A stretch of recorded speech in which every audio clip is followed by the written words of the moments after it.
So, welcome, POK friends, to this Sunday morning's or Sunday afternoon, depending on where you're located, or evening even, core session with DonnaLou Stevens. I'm just here to host, to hit the record button, and I just wanted to say that in my sort of spiritual unfoldment, if you will, I've noticed that it's a lot about just deconditioning, and I can sort of decondition by investigating what's not true and what is true. I can look at what I'm not and what I am, and I just go back and forth. And I know few people as sort of skilled at doing that investigation themselves and then sharing it with others than DonnaLou. And I've had the great pleasure to be friends with her for some time now. We met through the Headless Way in Headless meetings, and her Tuesday and Thursday meetings that she offers freely and out of enthusiasm of just sharing this have been really beneficial for me in looking at different ways of looking, different ways of exploring reality. And I particularly like how she uses different words because we all have a different lexicon and words that resonate. So I will, at some point in this meeting, put information about DonnaLou's Tuesday and Thursday meetings, but they're also on the POK calendar. And if that's not all, I will pass it over to you, DonnaLou. Awesome. Thank you. And we're recording, right? Okay, wonderful. And just let me change the view because it's not picking up my picture yet. So I'll just pin. There we go. Good morning, everyone. It is really my privilege.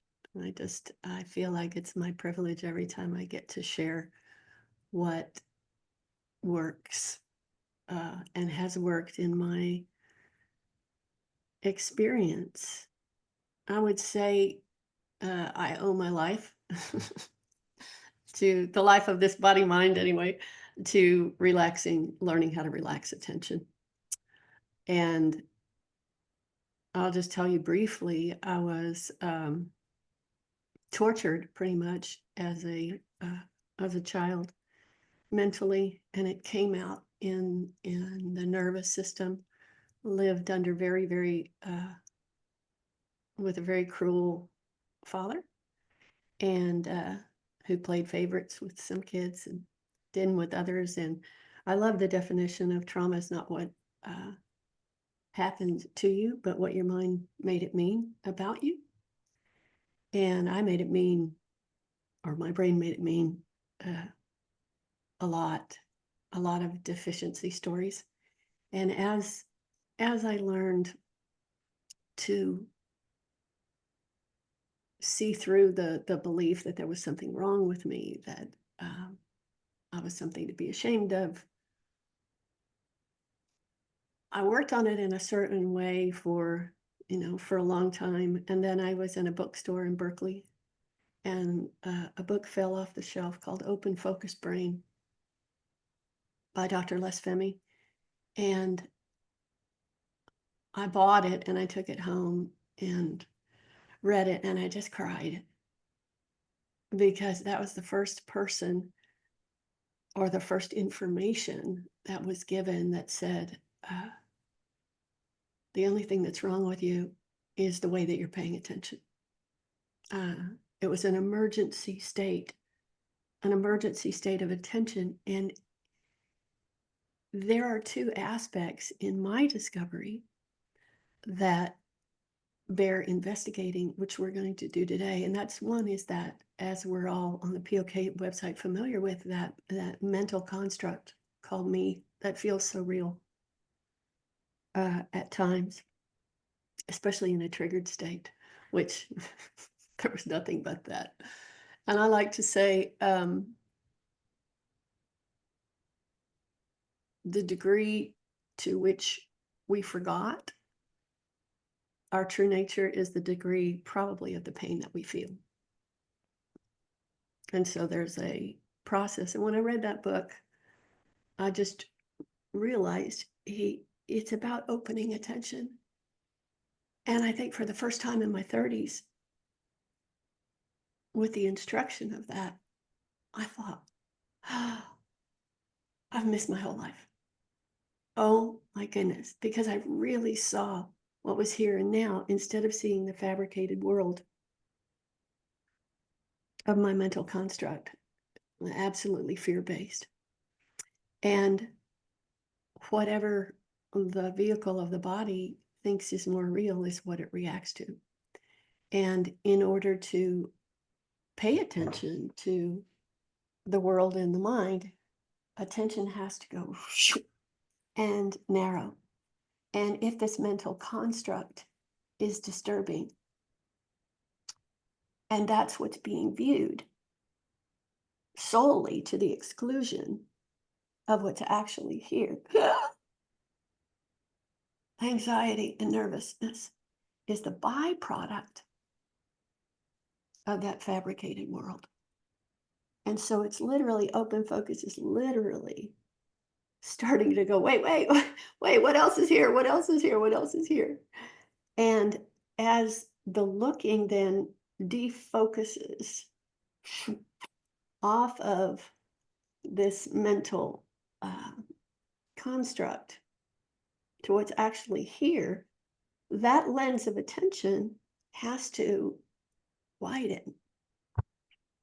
And that's what we're going to experiment with today, is widening attention. And the most effective way that I've found to do that is to, even though it's all one thing, is to see it, hear it, and feel it. We're not going to do smell or the other senses, but to really examine the three dominant fields or the way that we pay attention. And we'll do experiments in relaxing attention, which will allow this sense of body mind, which is made of a, in my experience, a contracted lens of attention. That's what the sense of self as body mind is made of. And we're going to look at the components that make up the sense of body mind complex separate self in these individual fields. And then we're going to put it all together. And what I notice is, as that invisible lens of attention opens, so does this sense of self. And we're going to be able to see what it's made of. Oh, there's the voices of thought that are going through, and I'm the listening of it. So there's the voices. Oh, there's the image of something I have to do tomorrow. There's the image component. And then, there's the sensation. And in my explorations, that's a perfect explanation of why they say the body is 99.999% space, is because as we view these different elements of image, we'll see the intangible nature of the image. As we hear the sound of the voice of thinking thought, we go, wow, well, a sound, it's intangible. You can't reach out and grab it, a sound. You can't reach out and grab an image. And then there's sensation. You can't reach out and grab a sensation. And yet we're going to discover that's really, besides the other senses, the things that make up the sense of a separate body-mind. In and of themselves, image, sound, sensation, intangible. So, are there any questions before we start diving into an exploration? I need to see the view, I guess. Put it on multi-speaker. If you could put your hand up. Not up. Okay. So since you're going to find today that there is one way or one field that is of exploration that is probably going to drop in deeper than the others, and that's really important to pay attention to, whether it's visually, whether it's through sound and silence, whether it's through the felt sense. And as Brian said, I'll be voicing not just awareness, but noticing or backlessness, or just pointing out in all these different ways. And I call these words, these descriptions, for peace, for awareness, for consciousness, for noticing, for experiencing. They come out, the words that come out to describe that are varied, and I find some words are better vehicles of experiencing. They'll take you there quicker. So just pay attention to that too as we do these experiences. Changelessness works for me. Noticing works for me. Seeing works for me. And so there's little hooks throughout the process that take you in a deeper state.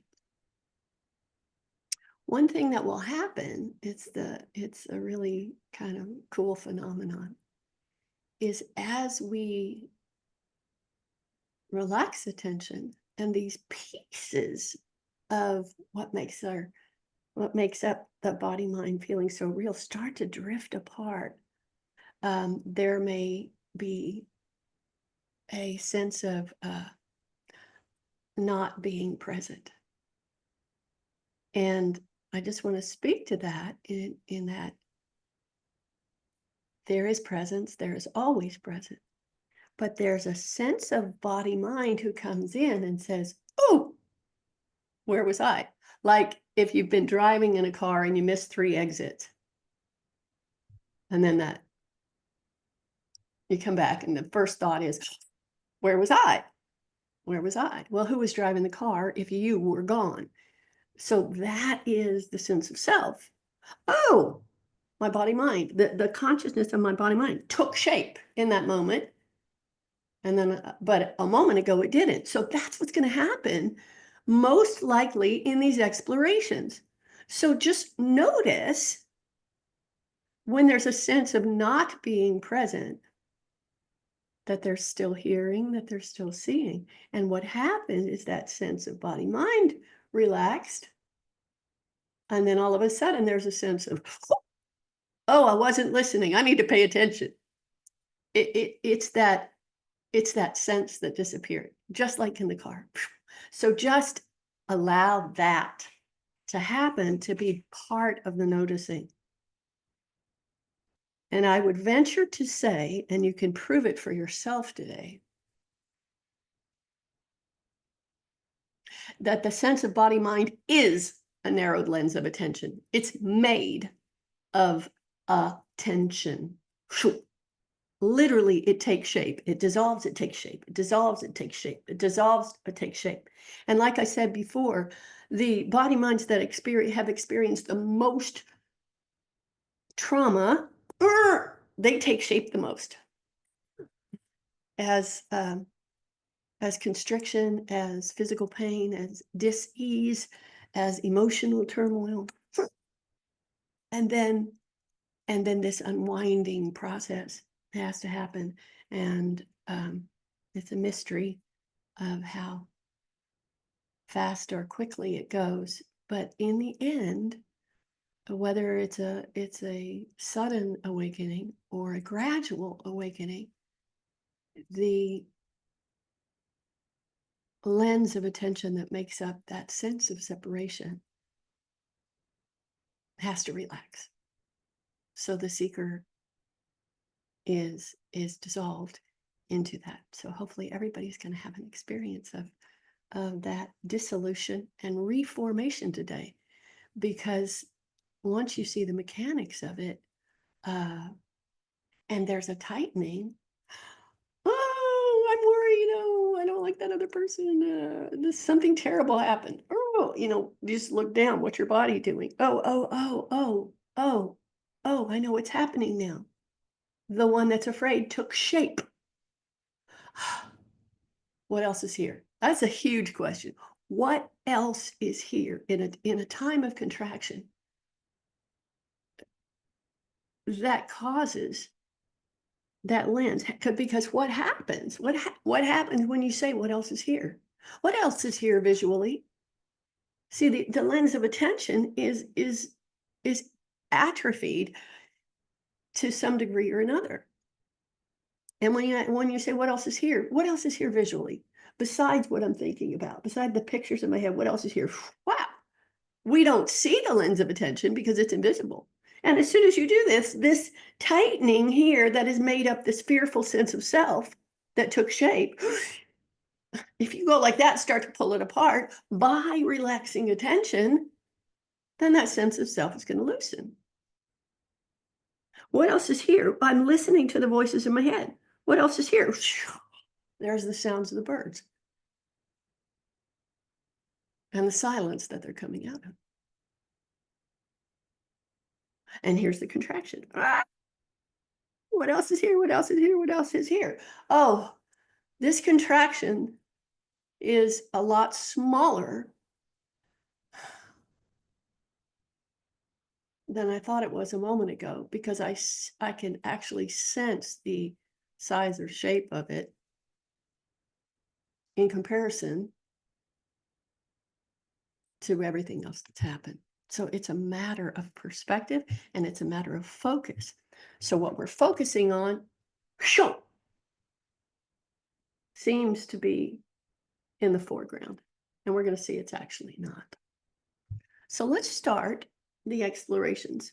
Any questions around that? Okay, good. I guess that was clear.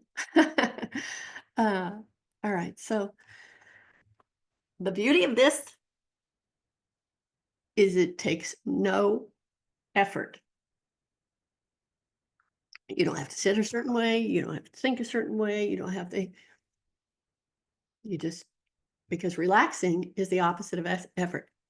Attention takes effort. I'm separate, I'm separate, I'm separate, I'm separate, I'm separate. Oh, I'm not separate. It's the letting go. But if this, I'll say this one thing and then we'll experiment. I like to compare it to the Chinese women who had their feet bound. So let's just say we all came in like this little body mind's open, and we didn't identify with the body or the mind. We were open. And then something happened, and that contraction, that sense of I mean, when your mom is saying, this is your nose, this is your nose, this is your nose, she's actually touching a sensation, creating a sound in your head that's going to be later have meaning. Again and again and again and again and again. Nose, nose, nose, nose. What does attention have to do? It's to narrow on that sensation. Nose, nose, you. This is your cheek. This is your eye. See, I'm naming sensations. I'm naming the sensory field. And my brain is going, oh, yes, arm, arm, arm, arm, arm. In the beginning, it's just sound before babies knew meaning. Bop, bop, bop, bop. But after a while, meaning starts. And the brain starts putting it all together. And then one time you go, me! And then the process of forgetting starts to happen. But we've named sensations me.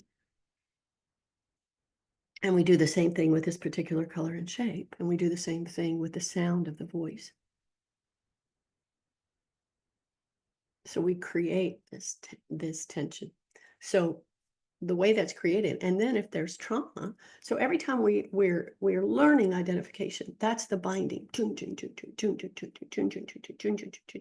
Now, if there's trauma, that binding is thicker and tighter.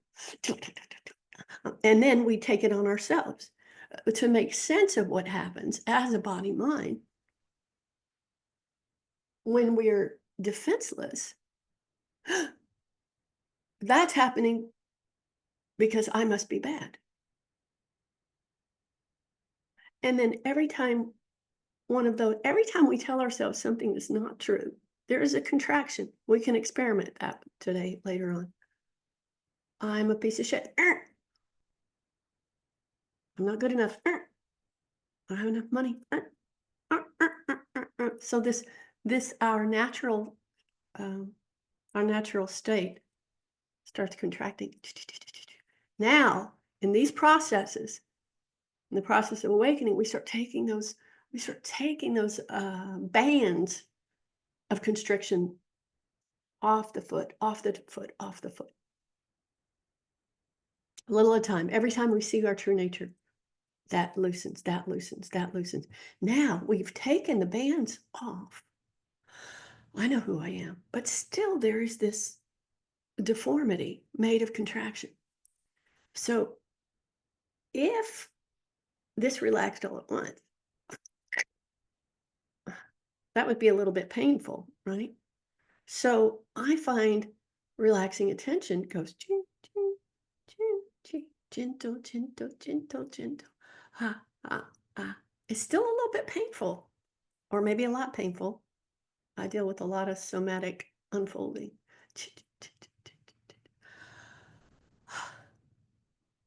Until we lose our identification with the deformity, with that which wasn't true about ourselves, which seems solid, but we're going to see today it's not. Okay.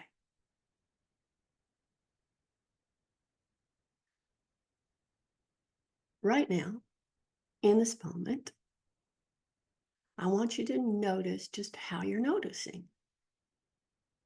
What are your eyes focused on?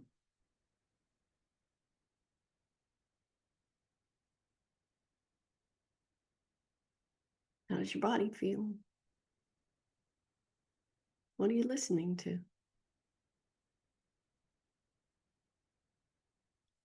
And we're going to start in the visual field. So without changing anything, just notice what and how you're noticing. And then whatever the focus is landing upon,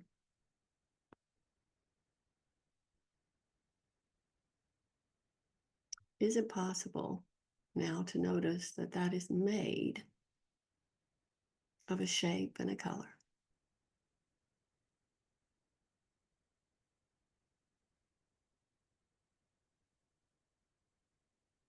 Now, it may seem like an independent object,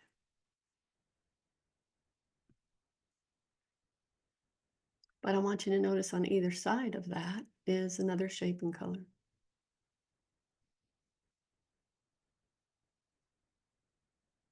And notice what had to happen to include the surroundings of what you were looking at.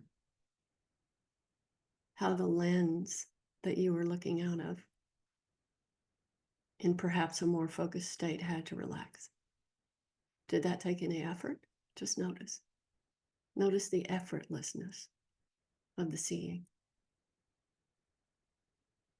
And then, is it possible to notice there's more shapes and colors surrounding the shapes and colors that we're just focused upon? Notice again what has to happen. The lens that you're looking out of is starting to dissolve. And I want you to keep relaxing the way that seeing is happening. until it reaches the periphery of the moment.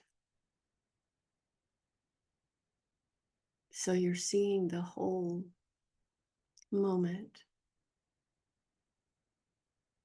as this now image.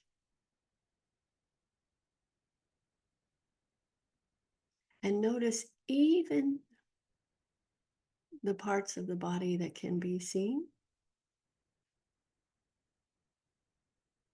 are included in the picture of now.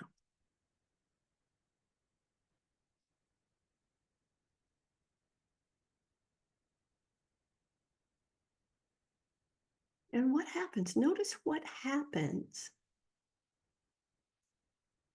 when the lens of attention has fully relaxed to the edges of all that can be seen. This is how a baby sees, wide open. Hasn't been taught to pay attention yet. Hasn't been taught to constrict the lens to focus. I like to call it, this is the eyes of innocence. This is the way that seeing took place before thinking arose.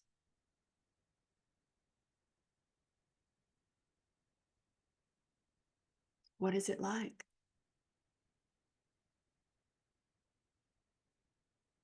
Now we're just going to examine the visual field. So even if there's sensation, even if there's sound, we're just going to really reflect on image, on shapes and colors, which in the absence of thinking would be all there is.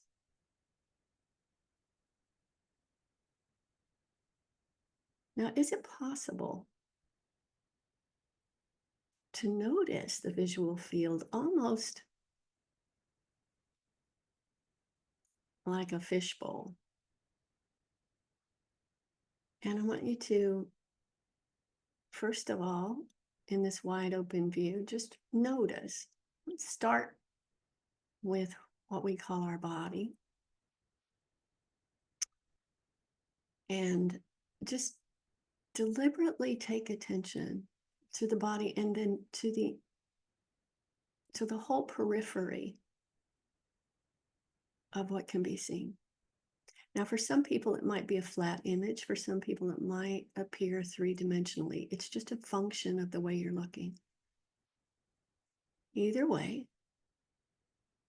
as you do this investigation, notice one color goes into the next, goes into the next, goes into the next. That when you're looking globally, it's a seamless expanse of color and shape.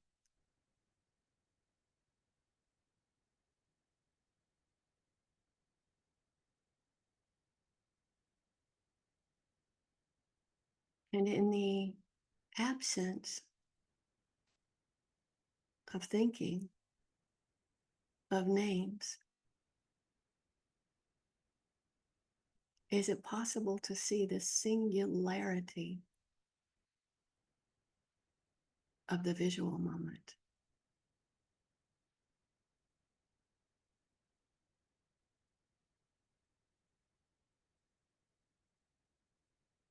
And what is it like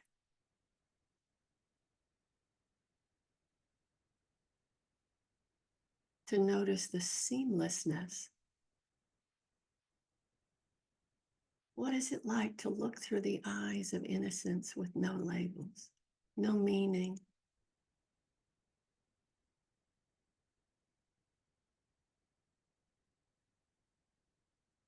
Now I'd like to invite you to investigate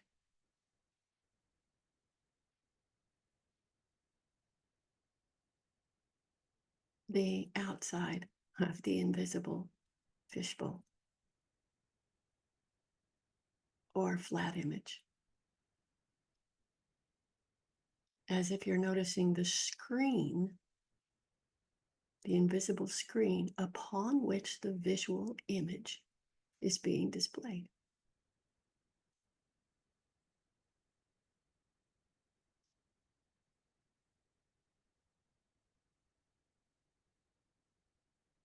And you see that there's no back on anything that you see. Now, if something was turned 180 degrees, the back would become the front. But is it possible to notice the seamlessness of the shapes and colors on the front view and the absence of anything on the back view?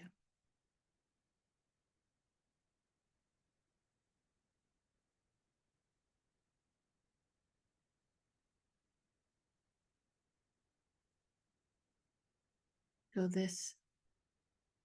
notice this backless view is available at all times.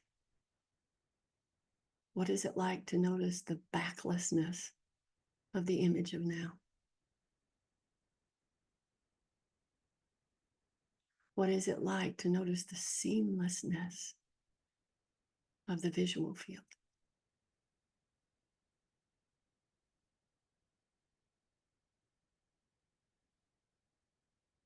And there's one more step.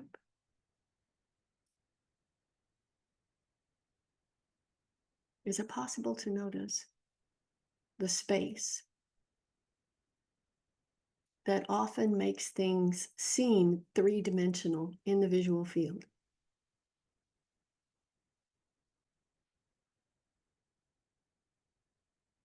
If you close your eyes,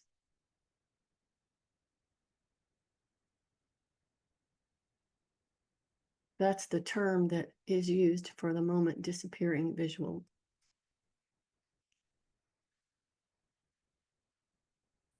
But if that visual moment disappears, is it possible to see the space that makes things seem three-dimensional also disappears? I invite you to open your eyes and look at the space that makes things often seem three-dimensional. And then close the eyes and notice that even that space, although invisible, can be seen.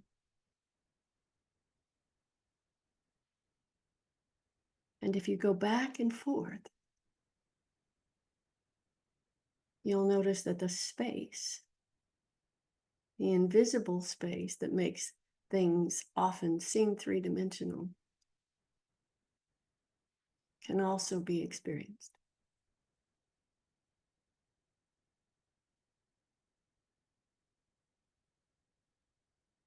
Like the invisible space, if it's occurring three-dimensionally, is part of the picture.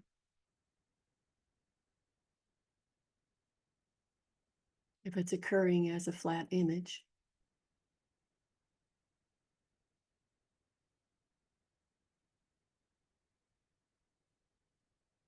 that's the way a baby sees, in the absence of thought. A baby doesn't know eyes blinking.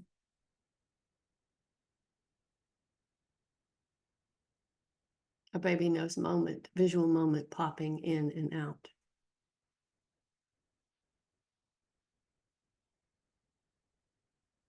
It's a function of the way seeing is happening.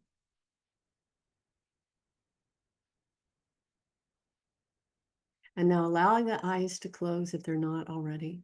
Notice that all visual field, including the space, disappears.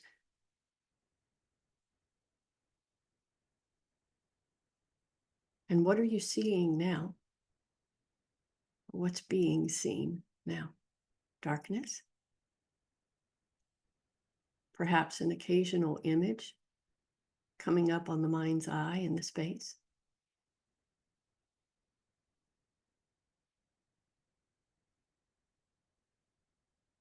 Is it possible to notice the capacity to see has not disappeared, even though the visual moment has? That seeing exists prior to seeing. This is why we can remember visually the dreams, because seeing is independent of body mind.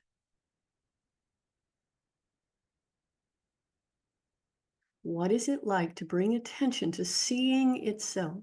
The capacity. Can you find any shape? If you do find a shape, is it anything more than a sensation?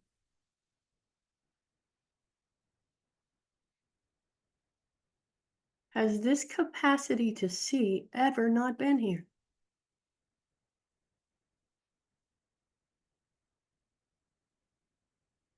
And what happens in your experience when attention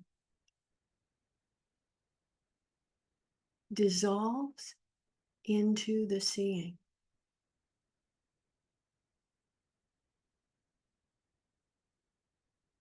Does this capacity to see ever leave?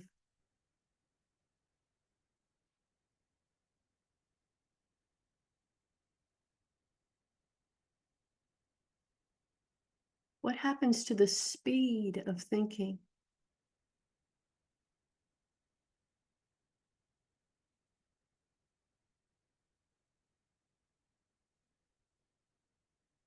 Is it possible in between thoughts, either visual or vocal?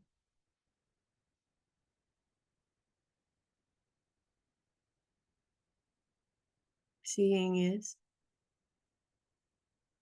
capacity is.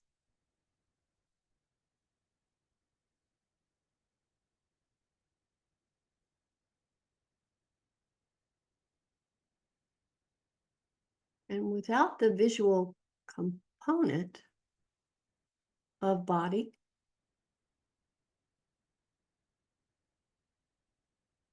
what's left?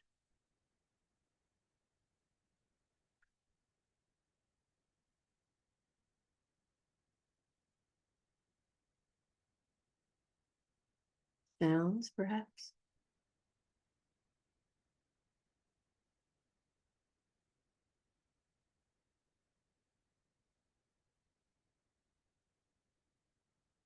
And what are the sounds in this moment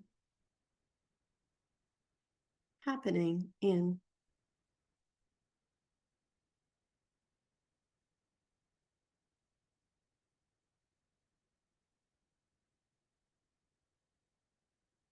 The sound of my voice arises and disappears. What else is here, sound wise?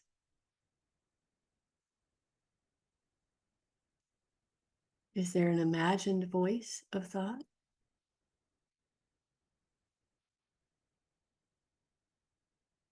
Is it possible to compare the vivid, actual sound of this voice arising to the ghost like sound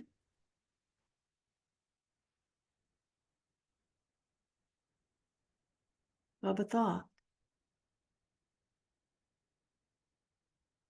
And if there are no thoughts, is it possible to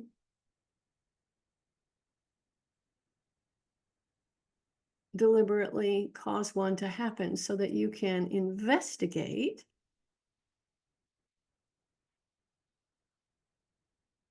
that even the voices of thought happen in the same soundscape?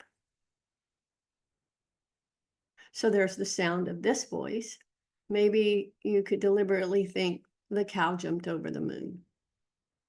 At the same time, the sound of this voice is happening, or the sound of anything else in the environment.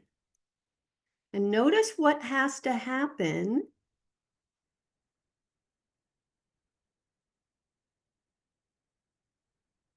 to discover what else is here. Doesn't the way that you're listening have to just relax? Relax to include the whole landscape, the seamlessness of the auditory field.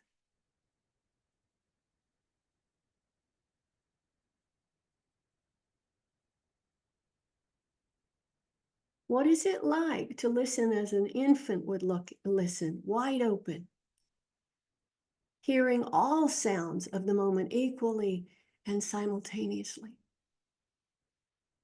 like a symphony, an instrument here, an instrument there, all within the ability to hear them? What is it like to listen to the symphony of now?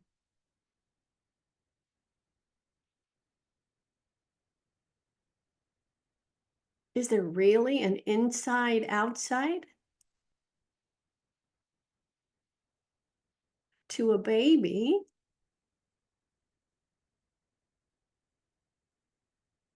the sound of a voice is just that, just sound. No meaning.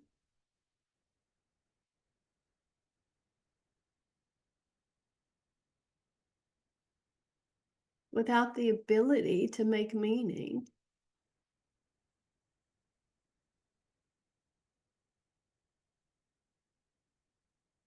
What is a voice?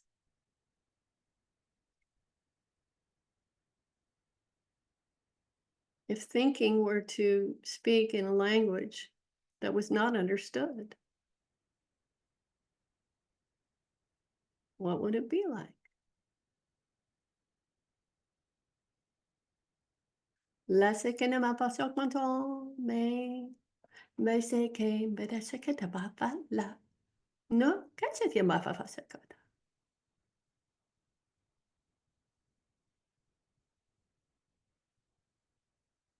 Does that sound really mean anything?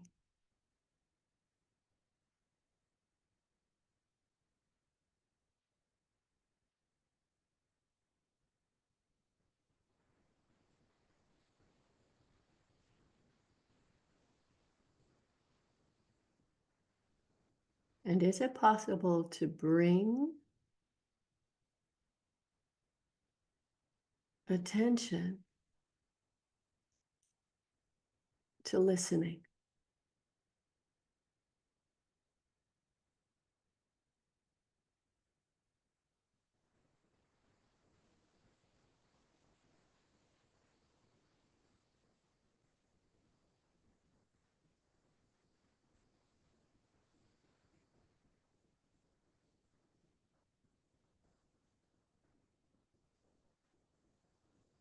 Is the listening noisy?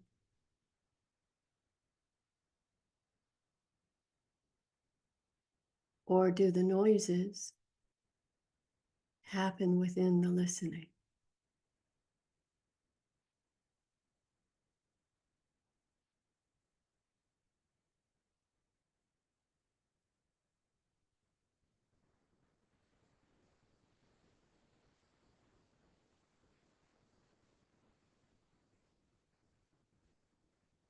Is it silent?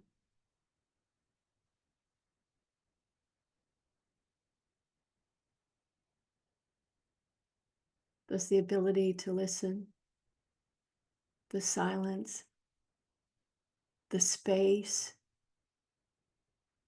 in which sounds are occurring equally and simultaneously,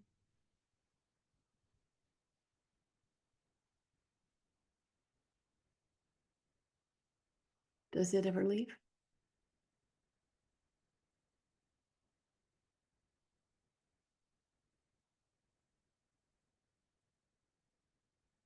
If you just follow a sound, for instance, the sound of my voice, it arises, disappears. Into what?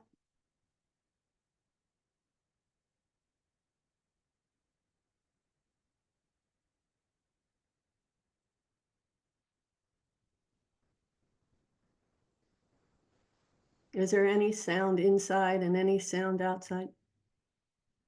Or are all sounds inside, the listening of them?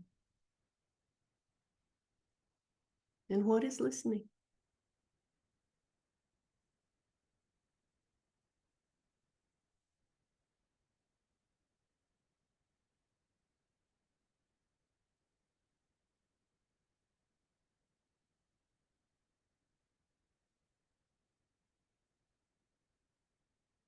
So if there's no separate body from any of the other visual elements in the now moment, and we close our eyes and the body in the moment disappears, but the ability to see is left.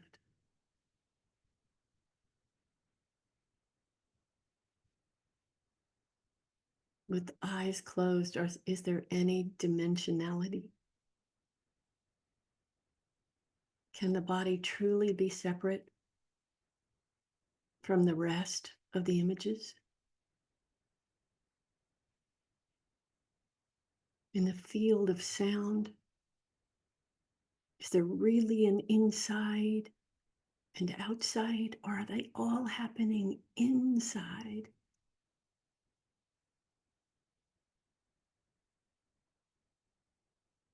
In this nowness, this here-ness that has no there,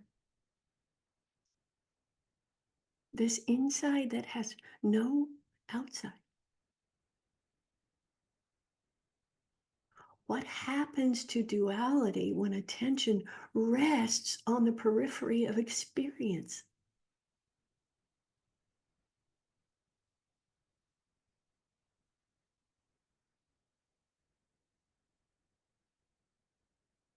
And if two aspects of the body are gone,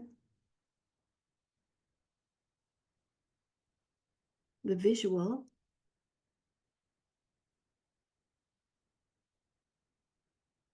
the feeling like there's an inside thought, a me, a voice, a sound, 2/3 of what we experience the body are gone.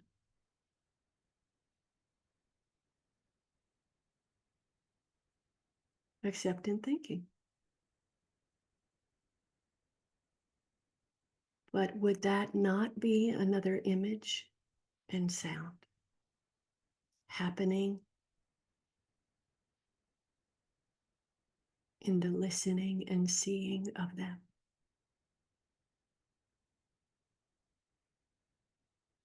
So what's left? What's left to body if the visual image is gone?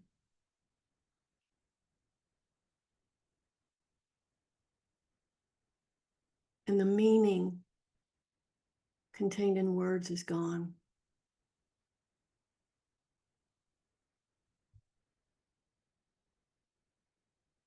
Can you find anything but sensation?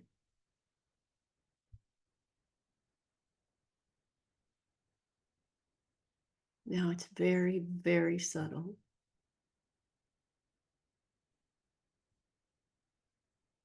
But do these sensations actually have a shape? And if they do, look on the mind's eye for a ghost image.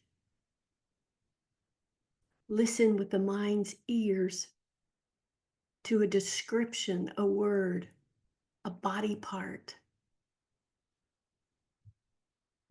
Notice how these three things come together. But in the absence of thinking, in the experiencing of innocence, without meaning,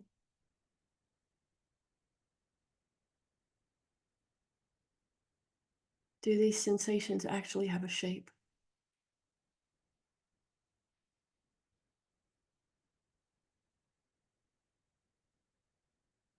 This one can be very sticky.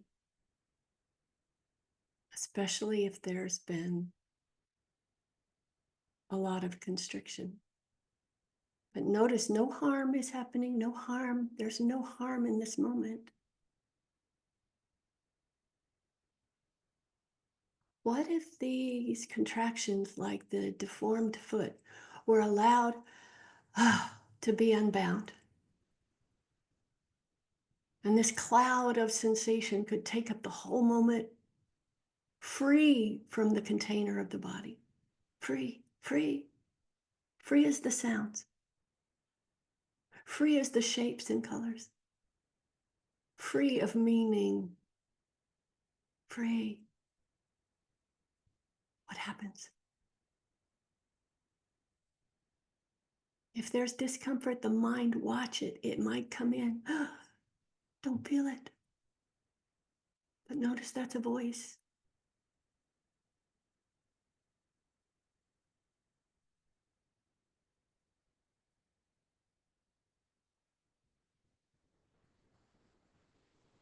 Is it possible to watch the independent components?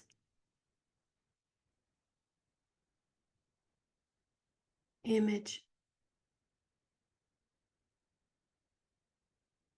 words, stories, sensation. How the three together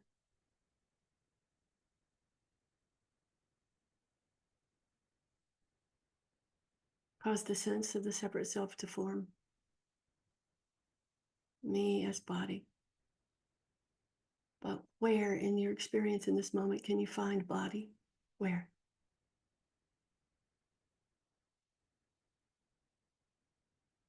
And does this capacity to feel sensation, does it ever leave?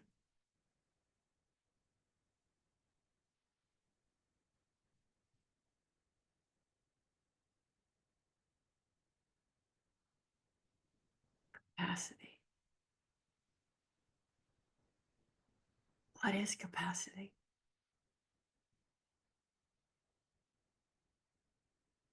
What happens in the felt sense when sensation is viewed in the absence of meaning, in the absence of containers?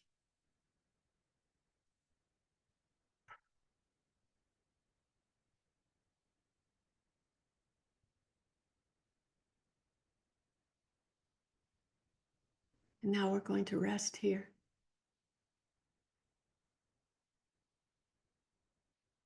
If thinking arises, notice if it's image, words, or both.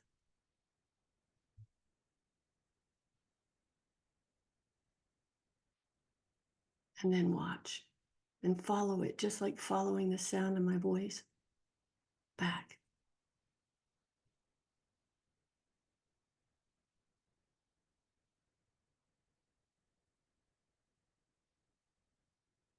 Like a kaleidoscope.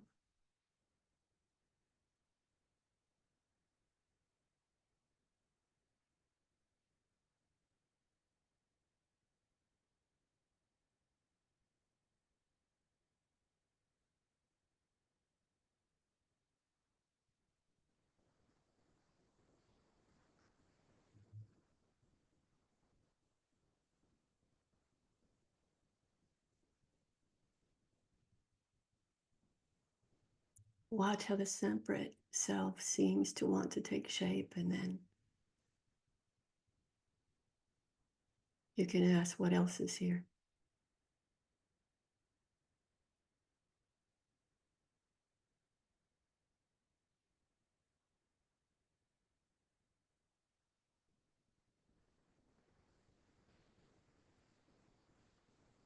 Is there anything tangible? Can you reach out and grab an image? Can you reach out and grab a sound? Can you reach out and grab a sensation?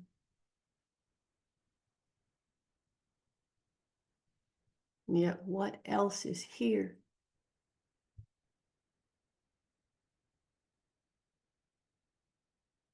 When you look for a separate self as body mind.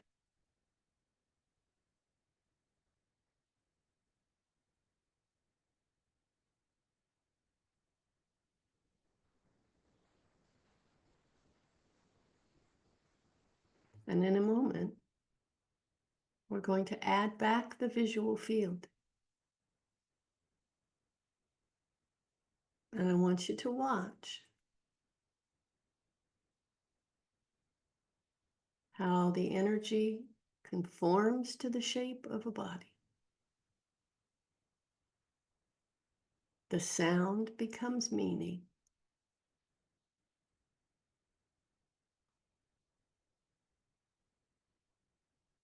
And the body-mind comes into existence.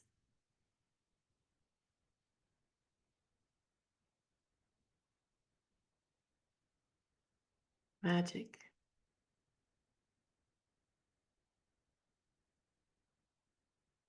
So allow the eyes to open.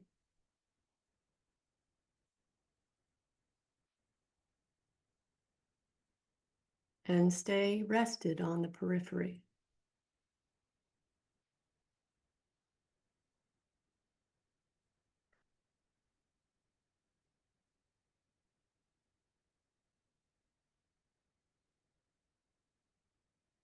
Be aware of the sensations.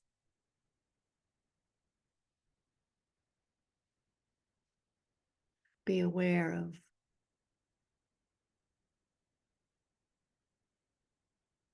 the creation of inside, outside.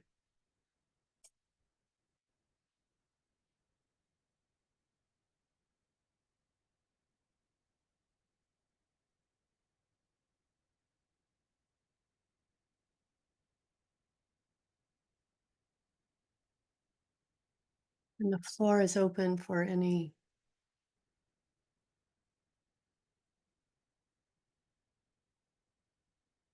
words that may want to arise, to say whatever, ask any questions. In the visual field, without interpretation, colors and shapes are just colors and shapes, and there's nothing to focus on. The mind creates the preconceived notion of what it is, and that it takes its shape in the visual field. Yes.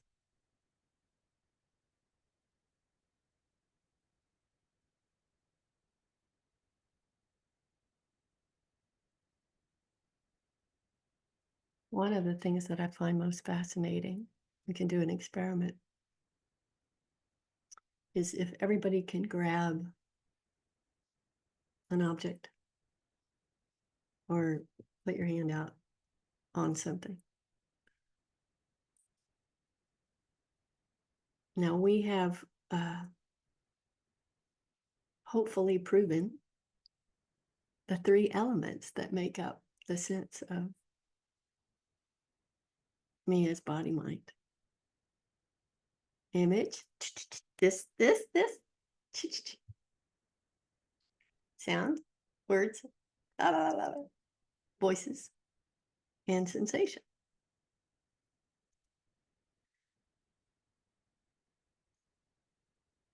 As you feel, let's look at the three elements. So in the visual field, this is perceived as separate, yes? Thumb and cup, two separate things. Now open your visual field. Is it really separate? Is it really separate? Now notice, make it separate. Notice what happens to the lens of attention. Make it separate in perception. And then relax the lens of attention and see these seemingly two things in the context of all the shapes and colors. Not two, seemingly two. Okay, so now notice the words. Cup, thumb. The descriptions, the meaning. In the beginning, there was the word, ah. Now watch how that meaning, as soon as thumb or cup or whatever word you're using to this exploration, it's like the brain has a little X-Acto blade and go and cuts this seamless picture. First of all, attention has to narrow. Now there's a me who's perceiving. Now the perception is this is an independent object because my brain is cutting it out and labeling it. Thumb, cup.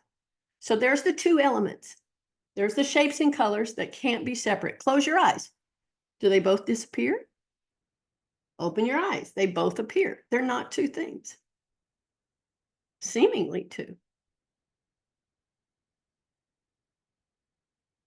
Now, there's the name of it. By the naming, the brain will cut it out. There's the sound, there's the image. Now what's left that gives it seeming solidity? Close your eyes. Now, that's the third element, sensation. Now examine the sensation in the absence of the words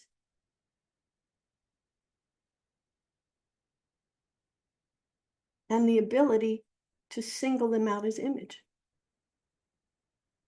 Are there two things there? Now we're going to build it back. We're going to build back the two-ness. And watch what happens on your mind's eye. Oh, I'm holding a cup. Just whatever you're holding right now, say that and see if there's a picture that comes up on the mind's eye. There we go, seemingly solid. We open the eyes, and now our attention sees these as independent objects.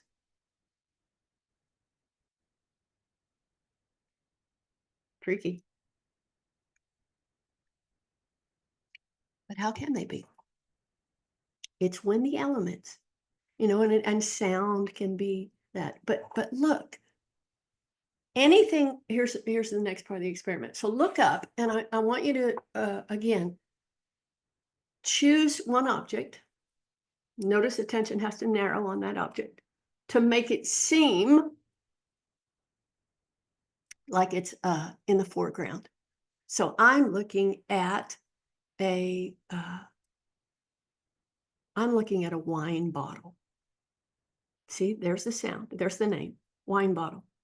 And with that, my mind will cut it out. Now close your eyes and imagine the object that you're looking at and see if it has a background or if it's an independent object.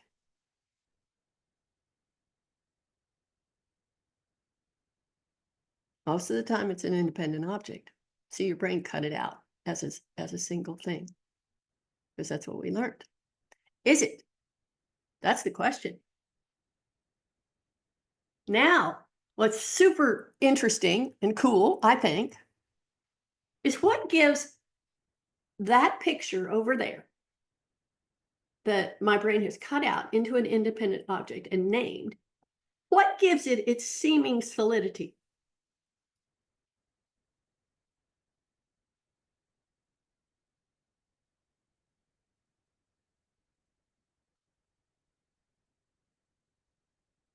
Any takers? What gives it its seeming solidity? What's the third element? Sensation. It's a memory. It's a thought about a sensation.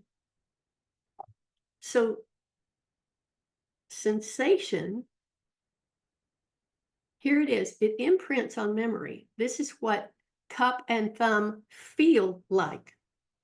So there's the description, cup, thumb, cup, thumb. There's the two-ness. Is it really two in the visual field? Nope. Close my eyes, they both disappear. There's the description, the words, the meaning, and the sensation. Those three overlay. It takes shape as an independent object. But is it? Now, this may all be fine and fun, But what are the implications if we really knew we're not separate?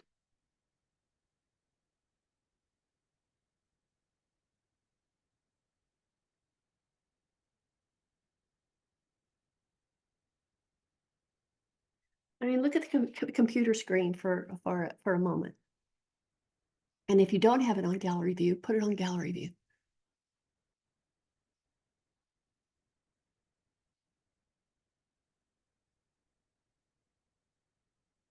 So the brain perceives people, independent people. There we go. That's me. That's you. But notice now each little square. And those squares, out of the eyes of an infant, in the absence of thought, would it be anything but shapes and colors? Sound. But if I'm an infant and I don't have meaning, then it would be like,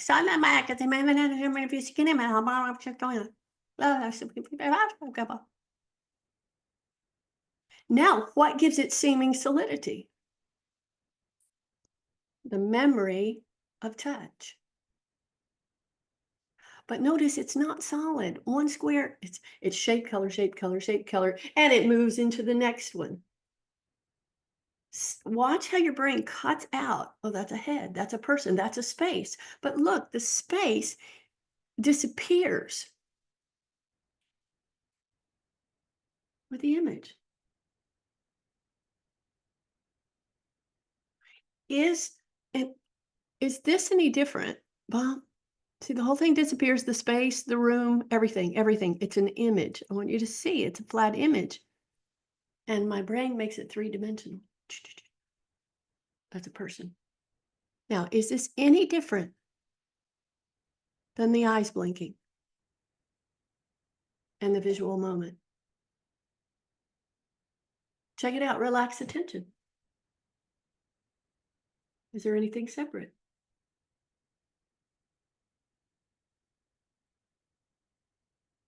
Now we say eyes closed.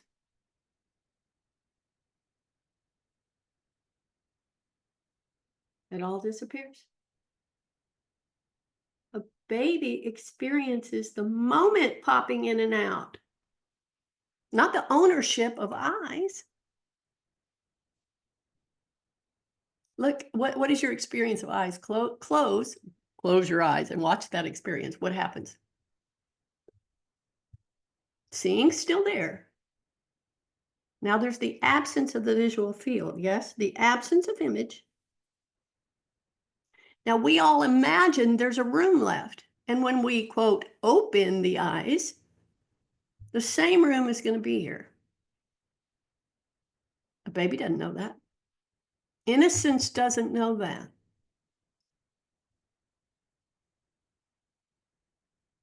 What's your experience of eyes? You can't see them. You can feel them. Ah, sensation, sensation. Now, make a sensation of a fist.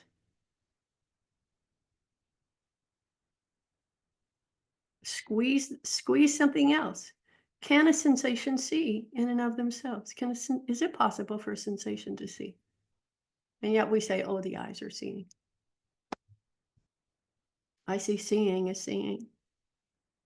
And then watch, the sensation will happen and we say, open the eyes. Now see the whole field. See, it's a function of the way attention is being paid.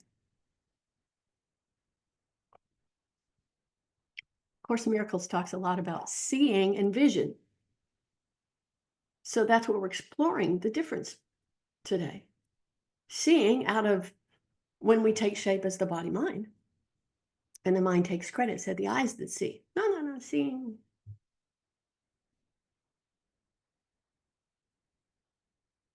But vision happens in the relaxing of the lens.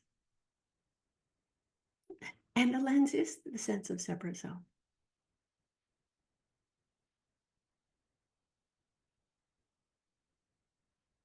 And when I imagine myself as separate, when I imagine myself as a body mind, and I look out there, okay, let me get it. It's actually,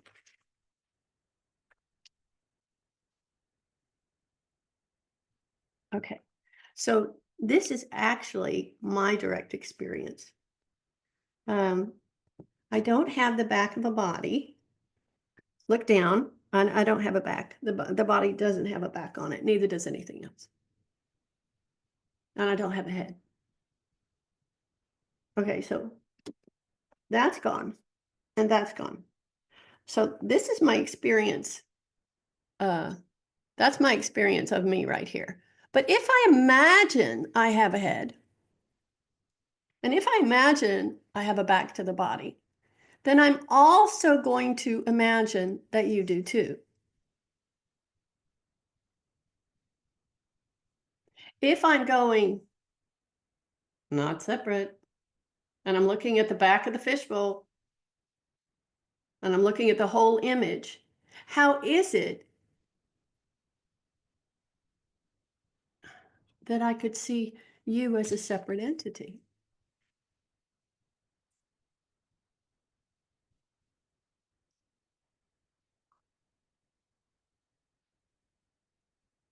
Made out of the fishbowl. And the space is the invisible water that we don't see. We don't see the space normally. That's a function of the brain. But as soon as I look, all of these pictures are in the same space. You close your computer screen, they're all gone. They're not actually separate. It's only a perception. So now here's the experiment. Did everybody bring a picture? It doesn't really matter. You can think of someone. I want to do. Are there any questions before I do the next experiment?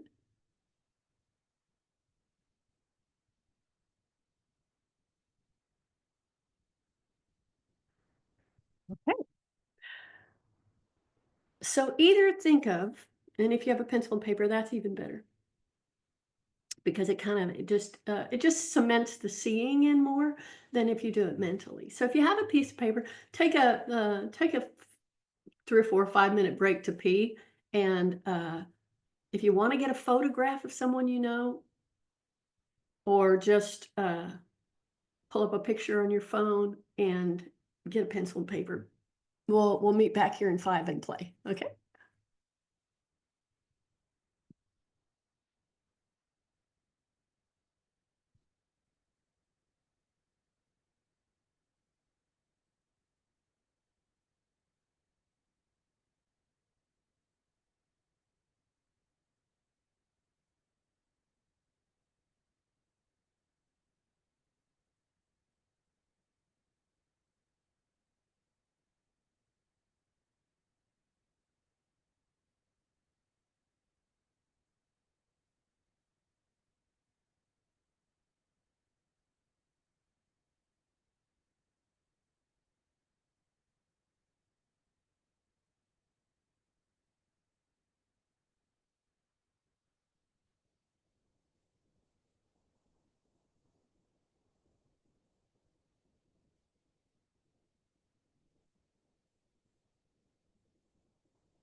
There's so many people with their cameras off.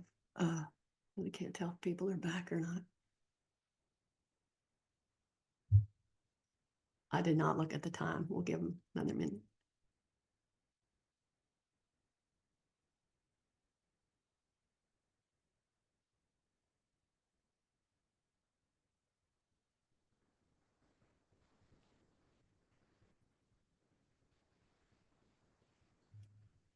Anybody lose their sense of self when we were doing the open focus? Take a vacation. Take a vacation from the sense of self. Oh, this is such a lovely thing. It's such a lovely thing. Okay. That feels like about 5 minutes. So the first experiment that I want to do is explore belief. So what in your experience, and you can come on and unmute and give your 2 cents. What in your experience turns a thought into a belief? Think about the 3 elements.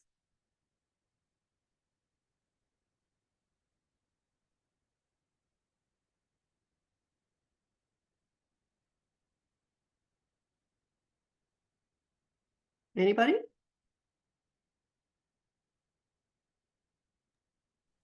Sensation. What kind of sensation? Probably more contraction. Yeah.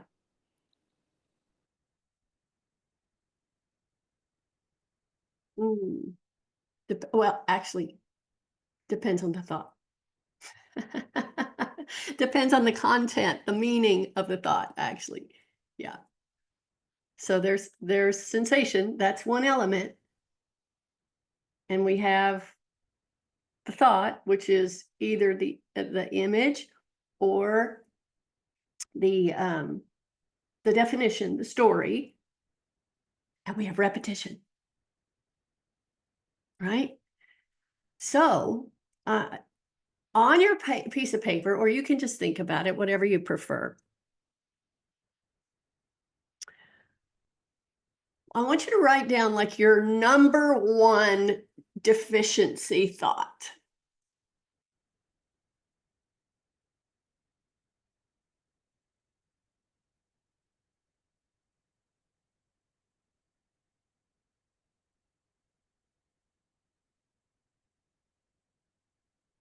All right.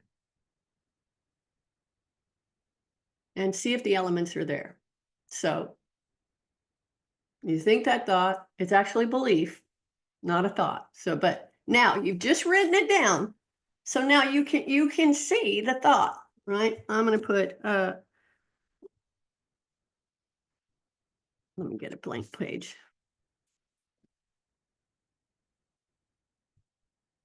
I'm going to put down the belief in separation because to me, that's the root of all suffering. So I am a separate person. And that means I'm separate from money. I'm separate from love. I'm separate from you. I'm separate from God. I'm separate from life. I'm separate. I'm separate. I'm separate. I'm separate. Right? And so I'm going to say, I'm a separate person. And that's the hidden word, right? The sense of self is the person. And if you look at your thing and you have, I am not enough, I want you to rewrite it and say, I am a person who's not enough. I am a person who is unworthy of love. See, it's embedded so we don't see it. But we're actually identifying with our body mind. I'm a person. And what is the person made of? Story, image, contraction. Okay. But those 3 things together make it seem real, right? Truth. I am separate. There's not enough. Okay, so there's twofold. It's the belief, and in the belief is I'm a person. I'm a separate self. So close the eyes. Now notice the aspect of the body is gone. What's left? There's the thought. Okay. Now I want you to really drop into the felt sense and do it in an open focus. Hear the sounds around. Drop into the felt sense. Now I want you to repeat and hear the words. Watch what happens in the felt sense when you say the sentence.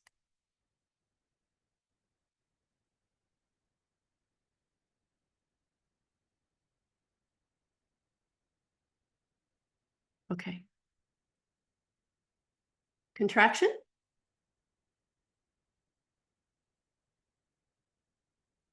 See, when we say it, we create the contraction, we create the contraction and strengthen the sense of self. Strengthen the sense of the person. Strengthen the sense of separation. All of a sudden, I have a back. I have a head. I'm a person. Is it true? When we break that up, I'm like, can a sensation not be enough? Is a sensation separate from anything? No. No, it's not true. Can a color and shape not be enough? Wow. Only the sense of the person can't be enough. Can't do that. Did everybody felt a sensation? The contraction when you said the deficiency story? Hopefully, yes. So that's how a belief is made. Now, we were taught from day one, this body mind, I am this, I am this, I am this, I am this. You're a girl, you're a boy. And every time we say something that isn't true, ding, ding, ding. Now, this one was OCD. I'm fat, I'm ugly, I'm gross, God, all the time, all the time. And then there was intense physical pain. It was like, yeah, looking back, no lie, right? Because I'm creating every time that spinning happens. See, attention loves movement. That's so the mind will start going, da, da, da, and we start to feel something. We start to feel a contraction. And what does that do? Gets the mind spinning. Makes the contraction worse. Sense of self, sense of self. And all of a sudden we have a deformed foot. Especially if that sense of self as deficient is on board, that thought, and it hurts. I mean, if you said this sentence to someone else, you probably wouldn't. But we sell it, we tell it, and our body goes, Actually, the energetic fields goes and creates the sense of the body. Until here I am, a separate person who's made of those beliefs.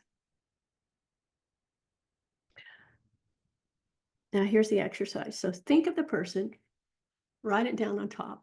Think of the person that you want to do this experiment about. And then I want you to listen and write down 5 or 6 perceptions about that person.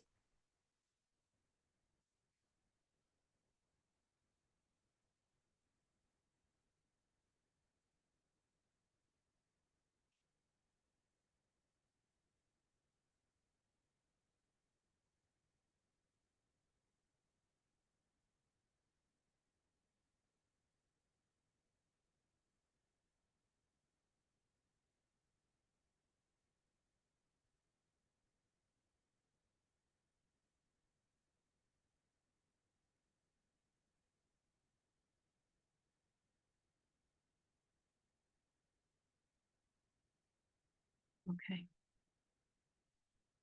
Take another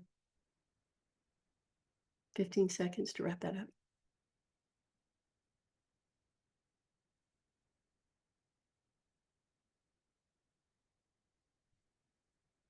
Now I want you to look at I want you to look at what you wrote down. See, am I those thoughts? Or am I the one looking at those thoughts?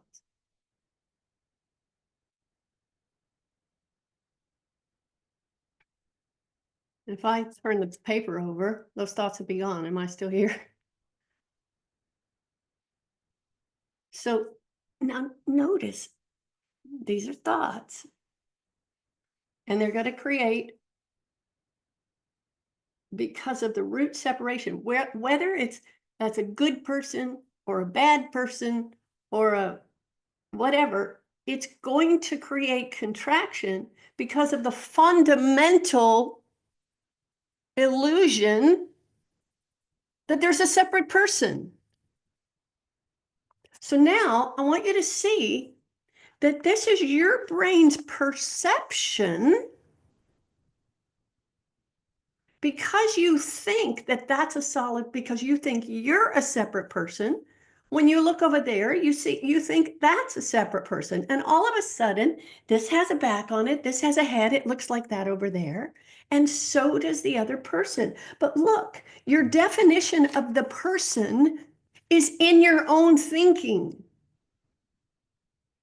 The other person exists as a product of your thinking.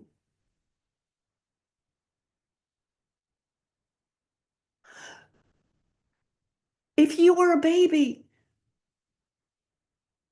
you would see shapes and colors. You would see nobody has a back on it. It's one thing, it's one thing, one thing. Other is a perception embedded in our thinking. And then the thinking creates the contraction because of the belief in separation. Now, if I had no history of you, and where is the history? In a memory, in thinking. If I had no history of you,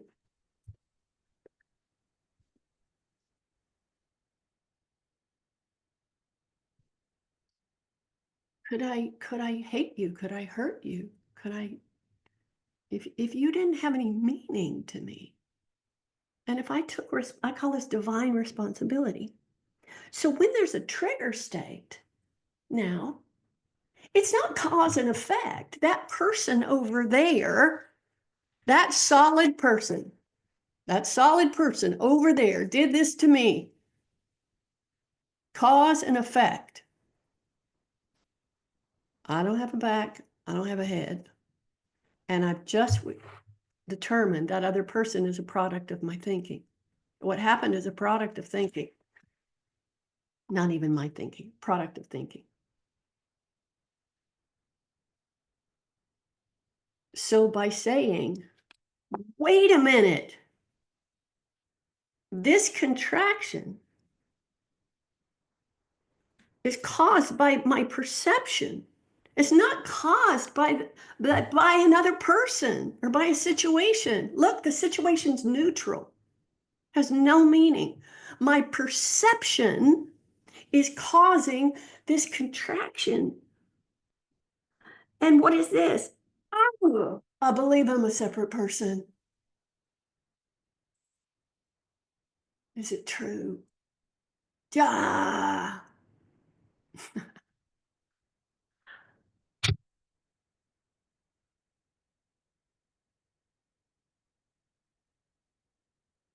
But see, we can't see, as a separate person, we can't see the truth. That is the function of learning to relax attention, looking from a broader view. And then you can say, oh, I know what's happening here. I'm believing I'm separate. I'm believing I'm a person who's been, I'm a person who's a victim. I'm a person who's this. I'm a person who's that. I'm a person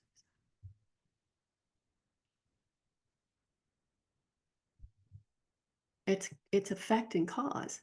Our perceptions are projected outward. It's not true.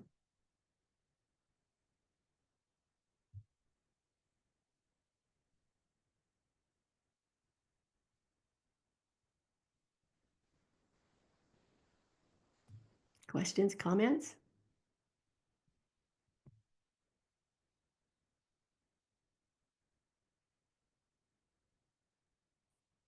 You are not a very talkative bunch.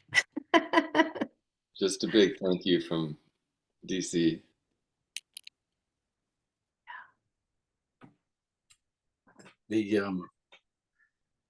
You've presented all this stuff in a very easy to follow manner, and we're all really interested to see where it's going. Well, I thought we would do another open focus to end. And there was a shift when I thought about the things that I wrote down as being products of not only perception but of thinking on this side. That yeah, that shifted the perspective, I guess, is a neat way of looking at it. Yeah. John, you know the definition of a miracle in the Course in Miracles is a shift in perception. Thank you. Yeah. Yay, miracles! Hallelujah. Yeah. Divine responsibility. Yeah, I mean, it's like I said, you present it in a really easy to follow manner. We've, I hope, like myself, we've all been able to get to a point where we let go of our preconceived notions of what we see, and then we basically see one. And now that we've, very clearly been able to let go of our preconceived notions, how do we effectively incorporate that into our interpretation of the world? The first word that came was practice. I have 2 classes. I have 2 meetups a week, and they're recorded. Patty said I could put them on the POK website, but I haven't figured out how to do that. If anybody wants to help me do that, I could certainly send the recordings on. And they're Tuesdays, Tuesday afternoons at noon, and Thursdays at 11. I'm open if there's enough interest to do an evening class. I just haven't done that yet. And it is just when the question again, what else is here? Because you'll notice, oh, feeling like a person. Oh, I know what that's made of. I know what that's made of. It's made of thinking. It's made of thinking and a contracted sensation. And okay, here's a cool thing. Have you ever noticed the body position of somebody who's suffering? Why? Because they have to look down and be focused. They have to be narrow focused because that's what the person is made of. And then this fabricated world seems so much real. I mean, I think the thing that has contributed to the least to our sense of well-being are screens, and they get smaller and smaller and smaller. So we're habitually training our open focus to be atrophied, and the byproduct of that is anxiety. The byproduct of that is a contracted sense of self. Because we look at our phones and we think that world is more real than what's happening. It's an image. It's an image on the phone. But that seems more real than what's actually happening. And that was my whole path. Wait a minute. That's imagined. What's happening? What else is here? What's actually happening? That's another great question. What's actually happening? But then for me, examining what's happening in the individual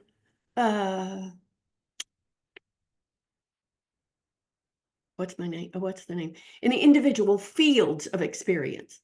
For me, that it makes all the difference than just pay attention to awareness. What the heck does that mean? Wait a minute. Let me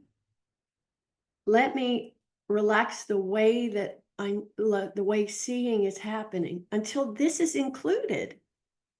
The sense of the body now is included. Okay, okay, all right, not separate. Okay, okay, okay. And then I listen to the symphony.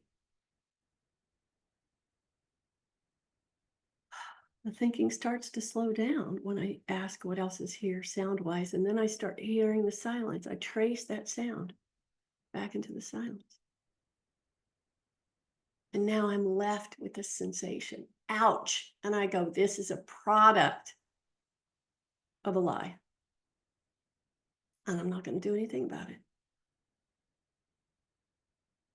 I'm going to let it be unwound by the truth in this moment. I'm not separate.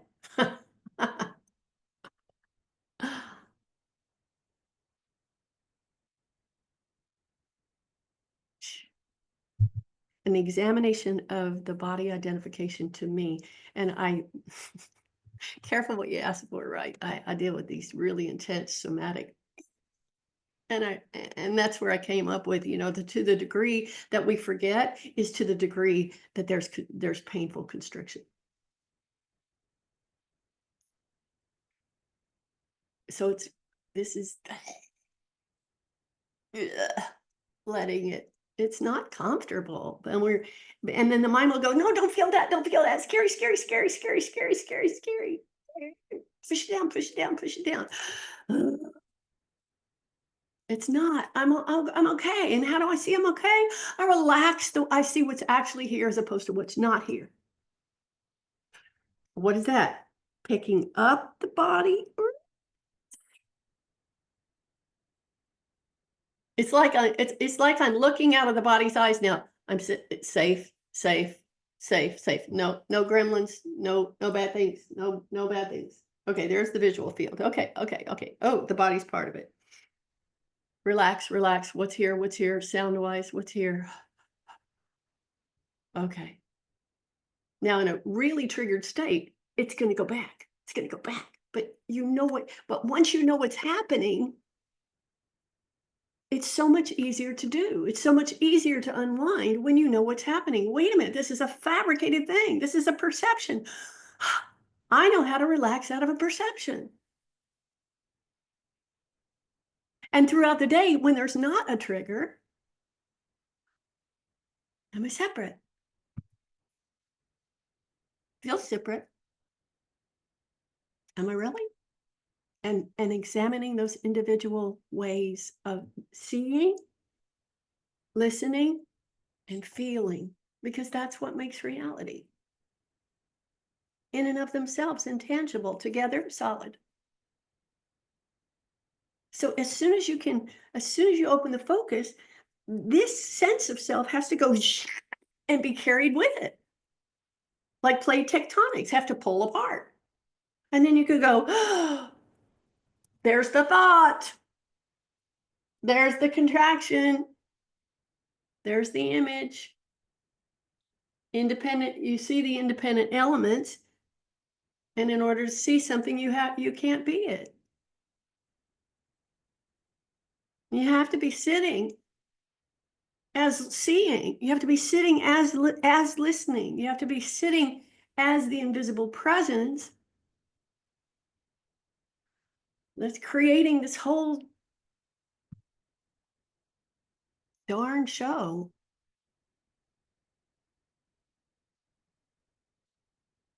Oh my gosh, that went fast.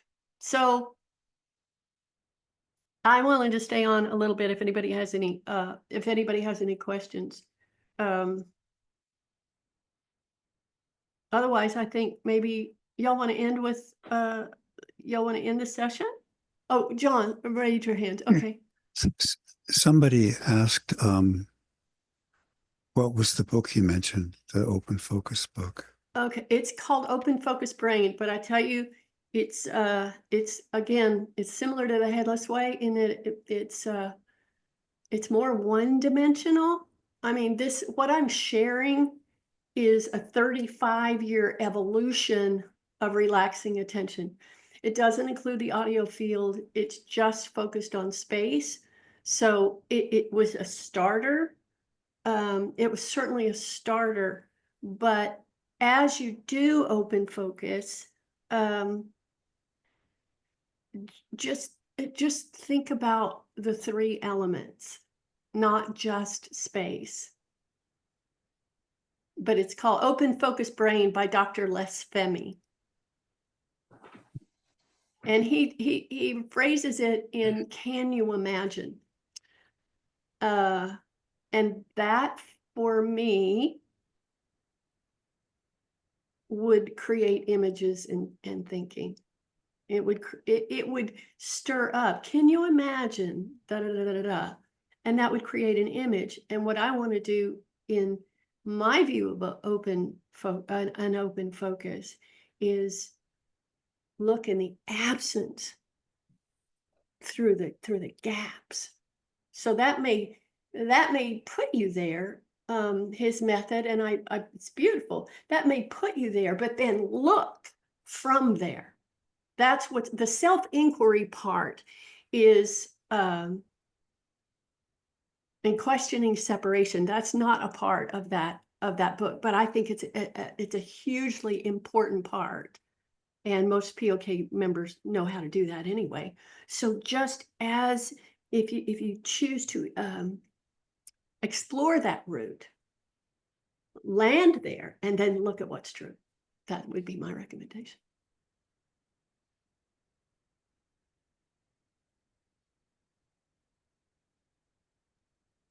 That was a neat exercise with writing down all the things that.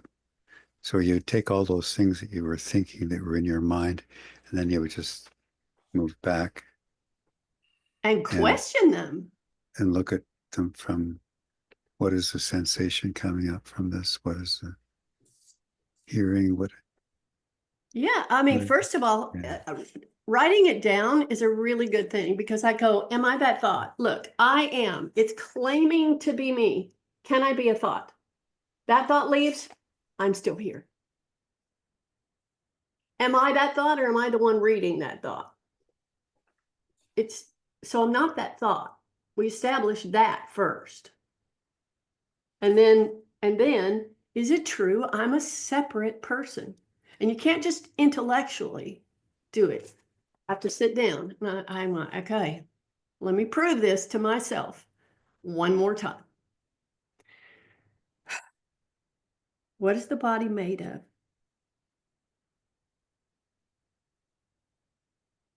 Image. Okay. Can this image be separate?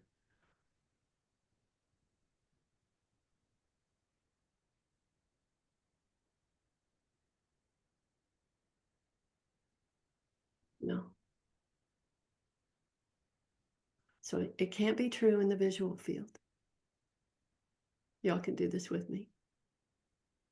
So now I let a third of the experience of the body go by closing the eyes. What's left? Okay, there's the thinking. But wait, what else? What other sounds are here? And simply by noticing the symphony of now, and that thought is included in all the other sounds, in the listening of them. Now I can hear the silence that's always present. And as soon as I hear the silence, that thought is put, as sound is put in perspective. There's no inside or outside now.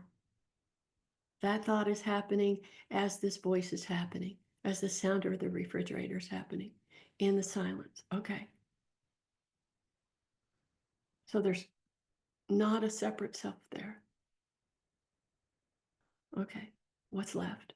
That's 2/3 of the experience of the sense of the separate self gone. Ow, ow.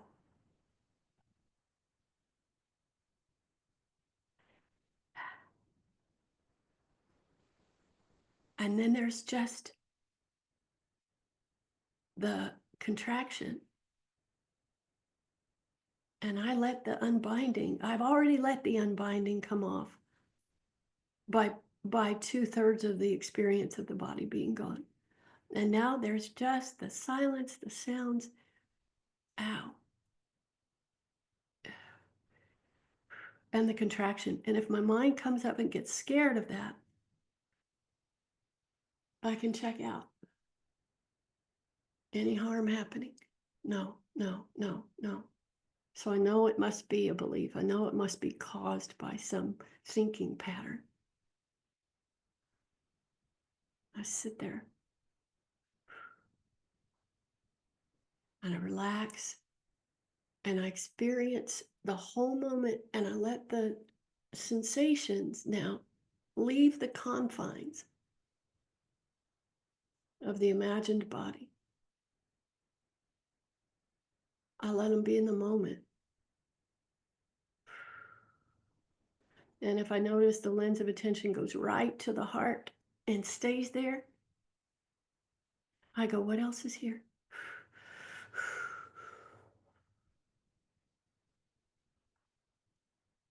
And that energy starts to move. May not be a lot, may just be a little at a time.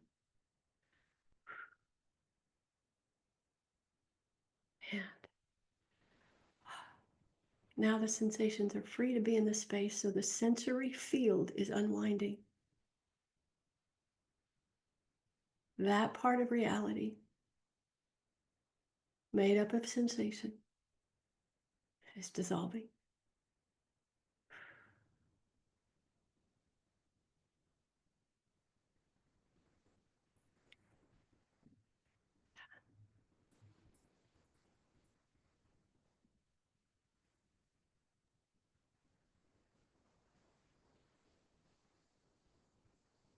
Hallelujah.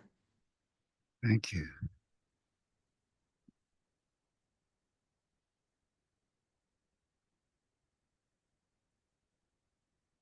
If anybody will close, we have 5 minutes. Gosh, that went by fast. Thank you all for participating.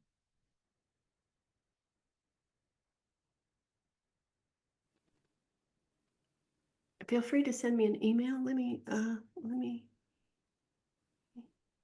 put that in the chat. Oh.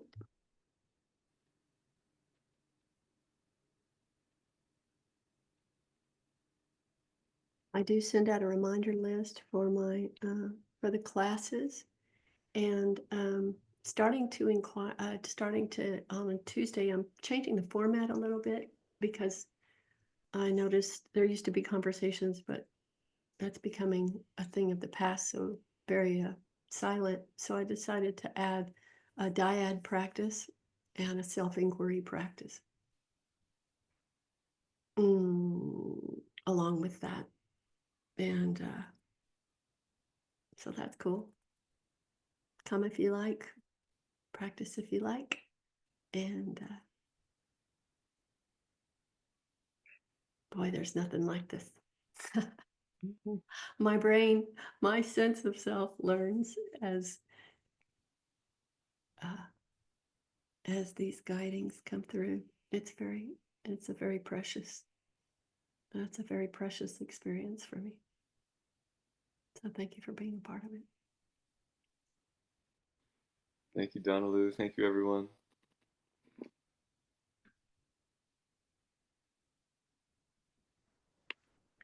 Yeah, everybody turn your cameras on, unmute, say goodbye.